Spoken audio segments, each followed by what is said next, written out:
Le degré d'inconscience des politiques. La politique, depuis des années, se fait malheureusement sans conscience, vision, ni projet. C'est l'ère du vide. Nous sommes au degré Kelvin de la conscience politique. Conscience politique, faute de laquelle les innovations politiques, citoyennes, démocratiques, les nouvelles approches ne pourront être développées. Les représentants politiques et gouvernants sont gestionnaires, clientélistes, à la traîne, dépassés et défenseurs d'un système obsolète.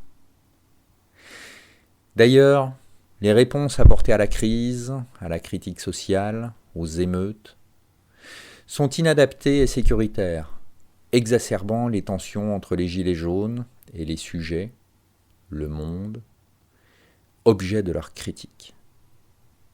Se joue de part et d'autre un rapport de force, une violence de rue, répondant à la violence symbolique d'un discours politique.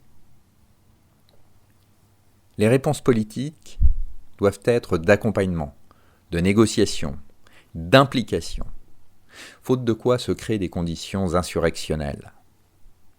Le spectre de la radicalisation se dessine face au sentiment qu'il n'y a plus rien à perdre et le ras-le-bol d'être pris pour des cons. Or, l'enjeu politique est de passer à la déconstruction créatrice. Il nous faut passer à la société du dialogue, de la communication et de la coopération.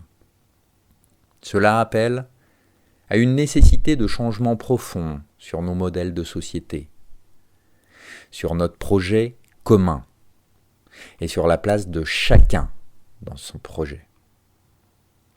La politique, le gouvernement de la cité et de la nation, a besoin d'être repensé par une citoyenneté individuelle et collective active.